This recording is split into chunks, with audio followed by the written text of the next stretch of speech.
First Take on a Tuesday. Stephen A. Smith, Max Kellerman. I'm Molly Karam. Gentlemen. What's up, man? Good morning. Good to see you. How you doing? I might be a little excited today. Just a little bit. Well. Robert De Niro. The man. The Bronx man. Tale, my favorite movie of all time. Of all De Niro films, you bring up Bronx Tale. Listen. You say you gotta check the door. Make sure your girl's legit. You know, to me, and you know what, he's done obviously phenomenal work throughout his career, but stuff that he's done lately. I mean, just some of those movies that you wouldn't think. You know, whether it's Meet the Fockers, Meet the Parents, this Analyze, this and that. Well, of course, between you two. But The Intern. I mean, The Intern it was wonderful. Wait. It was wonderful. De Niro's here today. Silver You're Linings talking Playbook a Bronx was so Tale, good. which is fine. You're talking The Intern. I'm just telling Tremendous. you. How about Mean Streets, Taxi Driver, The Godfather Part 2, Once Upon a Time in America? Godfather Part 2. I got Heat.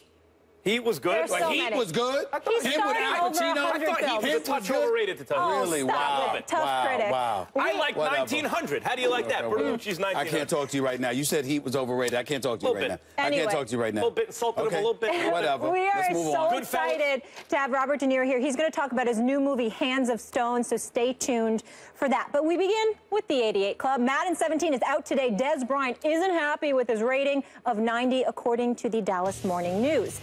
I play Madden. I love Madden. They would do me like that. Oh, my God. That is an insult. Like, why would you do that to me? How much I love y'all. Like, what? Not John Madden, because I love him. It's the developers. So the players are rated in more than 40 different categories and then put into a formula to predict how good they will be. So there are 7 wide receivers, as you can see right here, ahead of Dez in the ratings. Alshon, Larry, DeAndre Hopkins, A.J. Green, ODB, Julio Jones, and Antonio. I also want to point out, Max, Dez had a concussion yesterday in practice. Is Dez underrated? Glad you call him ODB, by the way. I do. I like that. Because of Old Dirty, people don't want to call him ODB. I know, no, but it's I do. excellent. Yes. Of course he's underrated. First of all, if you watch Dez Bryant, if he's on the field and a real quarterback is throwing him the ball, one of the reasons, Stephen A., he's so excited about Dak Prescott, because he's sitting there going, boy, if Tony Romo's not on the field, at least another guy, I get behind the defense, he can get me the ball. Because Dez will get behind the defense. Even when you cover Dez with a top corner, he can still get open. He's kind of always open. And to me, that's what separates the elite receivers from the 1A tier, right? They're like, you know, a bunch of really good receivers in the league. But Antonio Brown and Odell Beckham Jr. and Julio Jones and, yes, Dez Bryant, to me, are absolutely tier 1. Even if I put him 4th in that tier, and Cowboys fans put him 1st, of course, because they're Cowboys fans, he is an elite wideout. And to have Larry Fitzgerald ahead of Dez Bryant, that's just not common sense. Look, I know Fitzgerald's still a good fantasy receiver, and he's still a really good receiver, and he will be in the conversation for greatest hands in the history of the NFL, and the reports of his demise have been exaggerated over the last several seasons because he's still a really good NFL player, but he's basically a slot receiver. At this point in his career, he's a possession guy. He's running shallow and intermediate routes. He's not getting behind. He's not going, catching these big play catches. He's not a stretch vertical threat. That's just not Fitzgerald anymore. You can't really put him in the same category, let alone rate him ahead of Dez Bryant. There's no team in the NFL where if both were available and healthy, they're taking Fitzgerald over Dez Bryant at this point. I'll give you someone else. Alshon Jeffrey. Alshon Jeffrey, I would put in tier 1A. I mean, he's an excellent receiver. But again, it's not like Alshon Jeffrey's open no matter what. I know he was targeted more than anyone. Part of that's Brandon Marshall's not on the team anymore. But just the eyeball test. Watch Dez. It's qualitatively different even than a guy like Alshon Jeffrey or Demaryius Thomas or Emmanuel Sanders, who are both, I think, in that upper tier. But you split targets on a team, all of a sudden, people don't perceive you the same way. But to put Fitzgerald, especially, but even also Alshon Jeffrey, ahead of Dez Bryant, assuming health, is ridiculous. Dez Bryant is an upper tier, first tier NFL receiver, and Fitzgerald, who's going to be in the Hall of Fame, I think he deserves to be one day, is simply not that anymore. Antonio Brown, Julio Jones, automatically to me are at the top of the list. You look at a DeAndre Hopkins, he deserves some love. Alshon Jeffrey needs to stay healthy. I have a problem with how low Dez Bryant is rated. But let's not bloviate about him like he's the man, the myth, the legend. let's be clear about something here. Obviously, he was hurt. But even before he was hurt last season, his best season was like 93 receptions. I'm looking at his numbers right now, Max. His best season was 2013, 93 receptions with 1,233 yards, even though he had 1,382 yards the year before in 2012. We're talking about Dez Bryant, 92, 93 receptions. We're talking about an Antonio Brown, 128, 136. We're talking about a Julio Jones, 136. We're talking about a DeAndre Hopkins, that who was the quarterback last year? Brian Hoyer was throwing the football for the Houston Texans last year, and Lord knows how many others. The fact of the matter is you can't just look at numbers. You also have to look at potential in terms of what guys could do if indeed they had a quarterback, because when Dez Bryant was balling, he always had Tony Romo throwing him the football. Last year was the exception because Tony Romo was pretty much out. They were 1-11 without him. But if you look at Dez Bryant, there have been some questions about his route running. There has been some questions about his intelligence on the football field in terms of, you know, a receiver knowing what to do, when to do it, how to do it. I'm not speaking about this because I'm not qualified to judge Dez Bryant that way. Let me be clear. But the NFL aficionados who have played the wide receiver position at a Hall of Fame level, whether it's a Chris Carter, whether it's a Jerry Rice, and the list goes on, okay? Or you got primetime Deion Sanders and others. You've got the playmaker Michael Irvin, who absolutely loves Dez Bryant. When you listen to people talk about him, there are some questions, and there's an amazing room for growth. They're looking at him right now, and they're saying, excuse me, what could he do? What could he bring to the table? Because there are some things that others have that he's lacking. Great hands. He's got good hands. Does he have great speed? No, he does not. Can he create separation like other guys? No, he cannot. The difference is he can catch the ball in coverage. Even when he's not open, it appears that he's open sometimes because he can go up and get it, and he deserves a lot of credit for that. But at the same time, there are things that he struggles to do. So when we look at it from that perspective, let's also take into consideration this reality.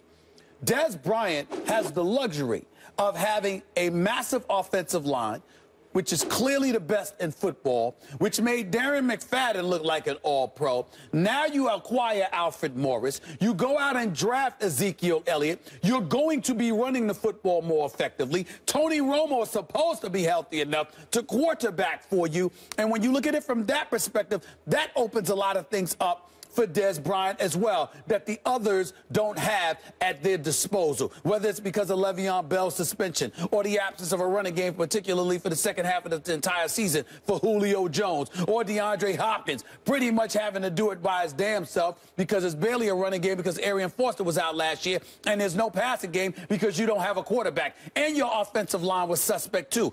All of these things people are working against, Dez Bryant doesn't have to work against. So we have to take that into consideration as well when we're judging a wideout. I've got mad love and respect for Dez Bryant. When I'm talking about the Cowboys, I'm talking about their delusional, horrible, worst in American history fan base, okay? I'm not talking about the players themselves. But even if I were talking about the players, I certainly would not be talking about Dez Bryant. I got mad love and respect for him. But when we talk, it don't sound like he should be top 3. We don't know that yet. Larry Fitzgerald, yes, he moved to top 4, I said. And by the way, I forgot DeAndre Hopkins. Right. He absolutely deserves inclusion. Okay, no problem. Yep. But when we talk about Larry Fitzgerald, moving to the slot is not a small thing. I mean, we thought Larry Fitzgerald was Larry Fitzgerald or Dez Bryant? And it depends on what you're asking them to do. When? It depends on what you're asking them to do. No one is Time out. Larry Legend coming off a good season. You nor anyone else in America is in no position to use win as a category when you're mentioning the Cowboys. You do understand that, don't you? I'm talking about Dez Bryant. Okay, wait, what I'm to say. Dez Bryant is a better receiver right now. He should be absolute. I can't even believe this is a conversation. I don't think it's controversial. Dez Bryant is better than Larry Fitzgerald right now. Larry Fitzgerald was a great top-tier wideout, top 3, top 5 throughout a lot of his career. He's moved into a second phase in his career where he's still retained amazing value because of his hands, et cetera, et cetera. But between Larry Fitzgerald and Dez Bryant, who's taking Fitzgerald? No. Nobody's taking Fitzgerald if you're talking about a wideout. But wait a minute. But if you're talking about well, we disagree with it. That's why we're having the discussion about it, because we don't agree with Madden. But let's be clear about something with Larry Fitzgerald. Alshon Jeffrey or Dez Bryant? 4 years. Well, don't give me Alshon Jeffrey. Get healthy. Get healthy. Be on the field first, okay? But when we think about, Larry Fitzgerald, let's think about this for a second. This guy was an elite wide receiver at one point in time in his career. Obviously, he lost a couple of steps. They moved him to the slot. that ability to transition to the slot. I don't think Dez could play the slot. Dez is considered somebody that runs a limited amount of routes. Sure. He's not considered somebody that can run just any route that has that level of versatility. Now, I'm not questioning, again, these are what the football aficionados say. If you don't play on the field, you got to defer to them. I can watch you, but I'm also going to defer to experts. And this is what I heard, doing NFL Sunday last year and knowing the cats in the business that I know. I'm talking about NFL players, okay? To guys that I talk to, they say, yo, Stephen A., this is what Dez Bryant is. He's a bad boy. He got talent. You got to respect, got to give him mad love and respect. But let's not act like he can just do anything. Dez Bryant is a limited route runner. He cannot play the slot.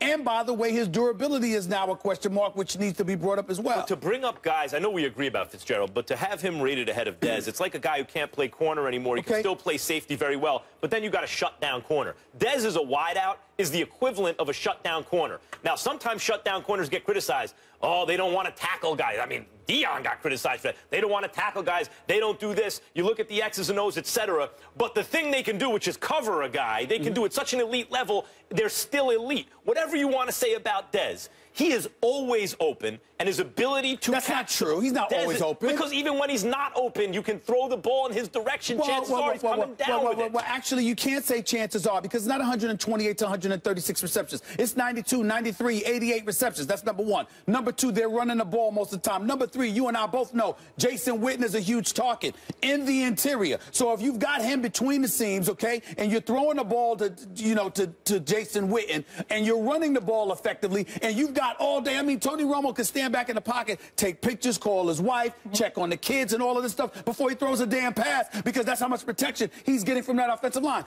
Dez Bryant benefits from that. We haven't seen. What I'm asking you to do, Max, is this. Imagine Dez Bryant playing with Houston with Brian Hoyer throwing him the football. Yeah, Imagine Dez Bryant he had struggles without a quarterback last year. There we go. Here's my question. We both take Antonio Brown over Dez. Yes. We both take Julio Jones. And I take Odell Beckham Jr. Do you? Right. Yes. Okay. Yes.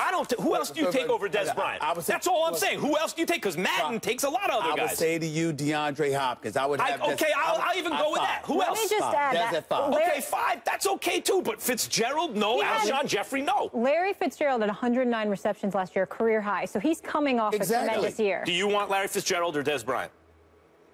No, I'm going with the man. I'm going with the man, Dez Bryant. But wait a minute. Fitzgerald is one of my all-time favorites, the greatest hands, since Carter. But but respect where they're coming from with all the other names you threw out. I got it. Yep. But respect where they're coming from with Larry Fitzgerald. 109 receptions, moving to the slot, playing with Carson. I'm not arguing that doesn't have value. I prefaced it, but not as much value as Dez Bryant. Demaryius Thomas or Dez Bryant? I'm saying you don't know. Demaryius Thomas or Dez Bryant? Not after last year. I'm not going with Demaryius. No. Okay. I'm going with Dez. Okay, Emmanuel Sanders or Dez Bryant. All I know is I'm naming every good receiver in the league except for 3 for sure we have ahead of him, and Hopkins, arguably, that puts him in the top 5, tier 1. But you're not giving me individuals and imagining them playing with Romo behind that offensive line and running game. You're just looking at their production. I'm saying put them in the same situation as you would put Dez and tell me what they would do. I'm saying regardless, just take away the offensive line and all other variables. Do you want Dez Bryant on your team or Larry Fitzgerald today?